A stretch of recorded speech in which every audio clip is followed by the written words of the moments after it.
Le 26 juin 2021, Déprisonner mettait à l'honneur les femmes qui se déprisonnent.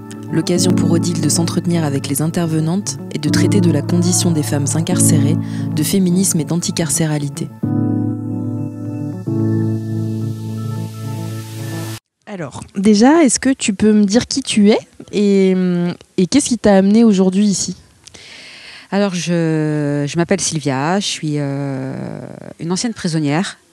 Je suis une ancienne fille de prisonnier, femme de prisonnier. La prison, j'ai 44 ans, je peux même plus compter, mais je la vis depuis que j'ai 7 ans. Elle me colle à la peau malgré moi. Et ce que j'ai envie je suis venue ici pour transmettre et le fait que la prison, c'est pas qu'un enfermement, c'est aussi des familles autour qui subissent ce lieu d'incarcération et ces murs lugubres où parfois certains perdent des proches à l'intérieur. C'est des douleurs d'enfants qui, au lieu d'aller au centre de loisirs, s'amuser ou faire des activités telles que la danse ou le foot, prennent leur mercredi pour faire des heures et des heures de transport pour aller voir leur papa ou leur maman. Et c'est des centaines de copines que j'ai laissées à l'intérieur et pour qui je me dois de communiquer ce qui s'y passe dedans, telles que les morts suspectes, telles que les fouilles systématiques, telles que le manque de soins, où en France on meurt d'un ulcère à l'estomac, dans la plus totale indifférence de l'État, où des familles se battent pour avoir gain de cause et hormis des portes qui se ferment telles que ces portes de cellules qu'on s'est pris dans la tronche et qu'on se prend toutes et tous quand on est enfermé, continue et voilà, c'est pour plus que ça arrive. C'est facile de parler de la prison à l'extérieur ? Alors, pour certains, c'est un sujet, pour beaucoup, c'est un sujet tabou. Moi, j'en parle librement parce que j'estime que librement et surtout sans me mettre de barrières, quitte à recevoir les foudres de certains, je préfère me manger des orages que de garder ça en moi et me taire à tout jamais. Voilà. C'est ce qu'on nous demande au procès ou à un mariage. Dites parler ou taisez-vous à tout jamais. Je parle et je ne me tairai jamais. Voilà. Et pour les gens de l'intérieur des prisons, est-ce qu'il y a des possibilités de pouvoir s'exprimer à l'extérieur ? Alors, quand j'étais incarcérée à Fleury, j'ai eu l'opportunité de découvrir qu'il existait une émission de radio qui s'appelle L'Envolée, qui dénonce le système carcéral, qui a été créé par des anciens prisonniers en 2001, donc il y a 20 ans aujourd'hui, qui est un journal qui circule dans les détentions et qui sont écrits par des anciens prisonniers ou par des proches de prisonniers. Et j'ai pu intégrer cette émission de radio aujourd'hui qui s'appelle L'Envolée. Je ne sais pas si j'ai déjà dit, mais bon, c'est pas grave. Et donc effectivement, à l'intérieur, j'encourageais ces femmes à écouter cette émission, où on peut passer des dédicaces aussi, donc entendre des petits mots de nos proches. Et voilà, c'est important, je pense. Alors, on n'est pas... Je le dis souvent, ça, parce que souvent, on nous dit, vous êtes les porte-parole. Non, on est les porte-parole de personne.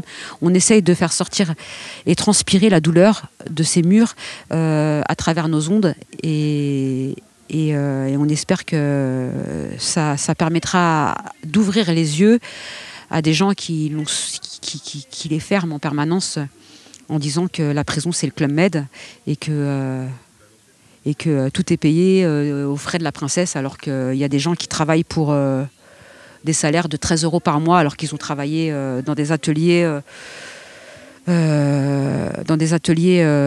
la chaîne, parce qu'en prison il y a des ateliers qui sont mis en place par l'administration pénitentiaire qui sont vendus par cette même administration qui dit que c'est pour que les prisonniers se réinsèrent et ce qui leur permette de pouvoir avoir un peu d'argent.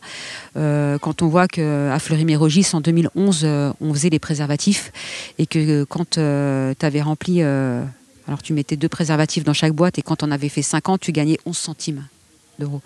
Donc, Et depuis peu, il n'y a plus l'Observatoire des prisons en France ? Il y a l'Observatoire international des prisons. Alors, j'ai pas. Mais il y a plus de... Moi personnellement, je suis pas copain avec eux parce que, à part observer et faire des rapports, ils agissent pas beaucoup. À part si l'affaire est médiatisée. Par exemple, quand un prisonnier les contacte et leur demande, et leur dit voilà, moi je me suis fait tabasser, ils vont lui demander s'ils ont un certificat médical et si ils ont porté plainte. Le truc, c'est que quand tu te fais tabasser par les surveillants, il y a un certificat médical qui a été fait, mais si tu n'as pas le réflexe de le demander, on ne te le donne pas.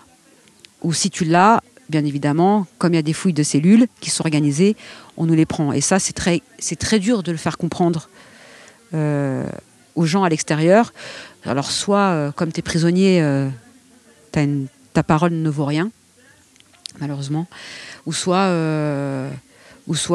tu te fais tabasser encore plus à l'intérieur, ou si tu as réussi à faire sortir ta parole via notre émission, par exemple, où on milite beaucoup pour ça, et ben, tu vas avoir des pressions psychologiques.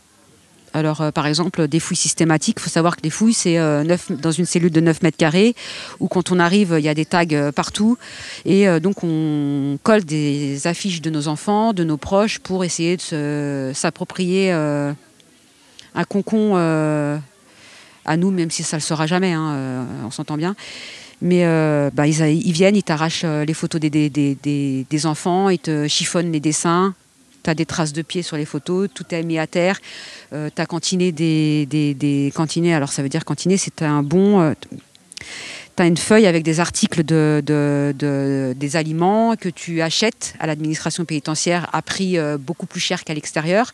Et tout ce qui est ouvert, on te le jette à terre. Et c'est à toi après de faire le ménage. Bien évidemment, rien n'est remboursé. Et donc quand c'est systématique... des fouilles à nu constamment, et donc ces pressions-là arrivent à un moment sont pesantes, et j'ai connu certains et certaines se donner la mort suite à des pressions psychologiques telles que celle-ci. En 4 mois de détention, j'ai pas fait beaucoup, hein, j'ai fait 4 mois de prison. En 4 mois, j'ai vu 4 filles mourir. Ça fait une par mois. C'est énorme.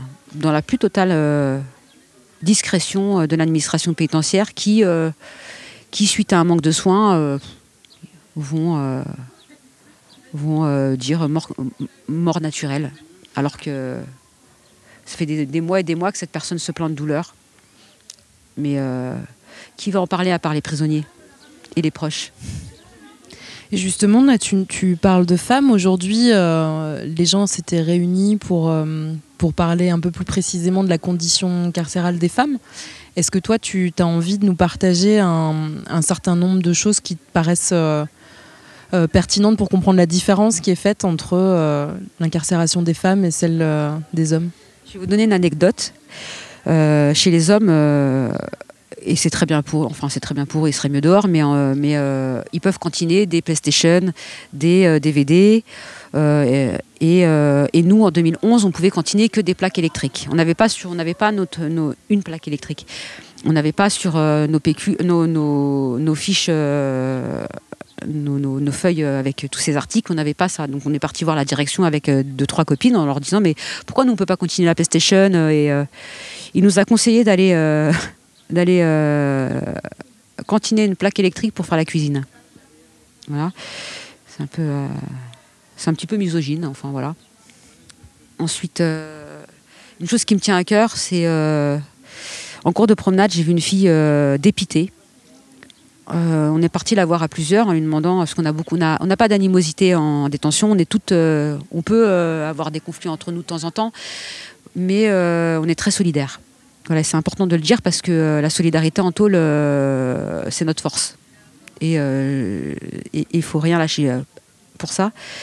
Et donc on a été la voir, on lui a demandé qu'est-ce qu'elle avait, et c'était une arrivante. Elle nous expliquait qu'elle venait d'avorter, et que en fait, on va dire qu'en France, en tout cas à Fleury-Mérogis en 2011, on forçait pas à l'avortement, mais on amenait psychologiquement ces femmes enceintes à avorter, en leur disant que la prison c'était compliqué, que d'accoucher en tôle c'était dur, qu'il fallait penser à l'enfant, qu'il y avait une possibilité d'avortement, et qu'à force de lui faire un lavage de cerveau, elle a cédé et elle a avorté, et ça a été son plus grand regret en détention.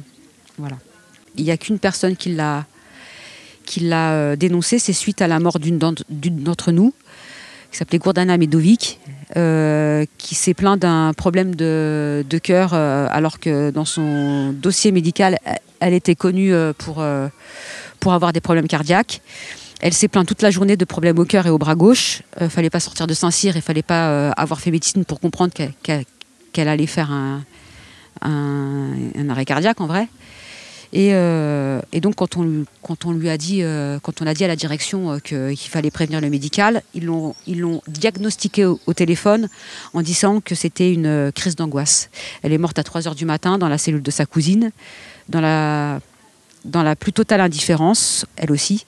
Il a fallu qu'on milite à l'intérieur.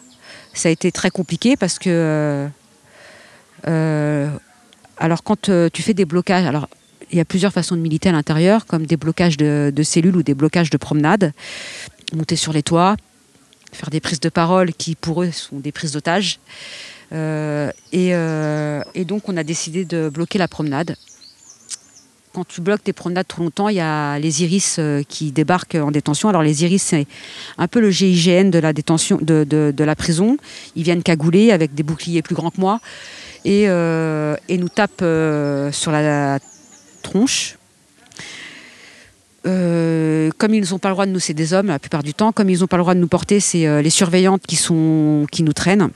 Et en fait, quand ils interviennent dans ces cours de promenade, ils arrivent en ligne et pour pouvoir nous encercler en fait. Ils sont beaucoup plus que nous, bien évidemment. Et donc on s'est mis tout en ligne pour dire que voilà, on les attendait. À Fleury, il n'y a pas de barreaux aux fenêtres. Donc les filles qui voulaient pas faire ce blocage nous jetaient des draps. Ça, c'était côté prévenu. On s'entourait de draps, on prenait les briquets et on leur disait que s'ils s'approchaient, on s'immolait. Et que ça ferait une vingtaine de prisonnières immolées dans une cour de promenade à Fleury-Mérogis. Je ne suis pas sûre que ça leur fera un bon papier. Et chez les condamnés, elles ont décidé de mettre un tas de draps et de mettre le feu au milieu de la cour. Suite à ça, on a fait des refus de plateau de repas. Alors, il faut savoir qu'au bout de 3 jours de refus de plateau de repas, ils sont obligés de prévenir le procureur. C'est considéré comme une grève de la faim. On a réussi à faire médiatiser la mort de Gordana 1 semaine après son décès. Parce qu'il y a eu un défilé de mode. Et on a écrit une lettre à la styliste en disant que voilà, elle venait faire un défilé de mode, mais que nous on était en deuil. Elle a décidé de plus jamais intervenir dans cette prison d'ailleurs. Suite à ça, il y a eu 54 transferts disciplinaires, tout en sachant que toi, quand tu demandes un transfert familial et que c'est un droit d'être proche de ta famille pour avoir des parloirs plus souvent, et que rompre les liens familiaux, c'est pas légal en détention. On te dit qu'il n'y a pas de place dans la prison où tu veux aller, alors que quand c'est disciplinaire, on te trouve une place très très vite dans une tôle quelconque. Et je pense que... Qu'est-ce que ça te fait d'entendre parler de la prison d'Autun ? Est-ce que tu te dis que les choses n'ont pas beaucoup changé ? Est-ce que ça... En fait, moi, ça m'intéresse de savoir comment on fait le lien entre cette histoire qui nous paraît loin et puis le présent en fait, des prisons. Alors moi, ce qui m'a stupéfaite et ce qui me fait bizarre, c'est que dans 100 ans, quand Fleury-Mérogis sera abandonné, il y aura une trace de moi dans les archives, parce que ces archives-là auront été complètement abandonnées et que y a des gens qui n'ont pas forcément envie qu'on sache qu'ils ont été incarcérés. Il y a encore des gens qui sont vivants, leurs archives ont été retrouvées et donc il n'y a plus ce secret. Mais en fait, ouais, ça prouve bien que le prisonnier ne vaut rien aux yeux de l'État. Et après, je te laisse tranquille. Qu'est-ce que ça évoque pour toi, le mot déprisonner ? Déprisonnier, ça veut dire brûler les tôles. Pour moi, c'est des prisonniers. C'est déjà, je trouve que c'est un joli mot et que ouais, c'est libérez-moi tous ces enfermés. Et je vais clôturer sur une phrase d'Afet Benotman, qui était un des créateurs de l'émission L'Envolée. L'enfermement en soi et l'évasion est un droit. Et l'évasion, c'est pas que s'évader d'une prison, ça peut être s'évader de plusieurs lieux d'enfermement. Une femme qui se fait taper par son mari et qui s'évade de son gourou, elle se déprisonne. Un enfant qui fugue parce qu'il est malheureux dans son cocon familial, il se déprisonne. Et il faut déprisonner les prisonniers et prisonnières de France et du monde entier. Retrouvez d'autres podcasts, des articles et les événements de l'agenda Déprisonné sur déprisonné.org.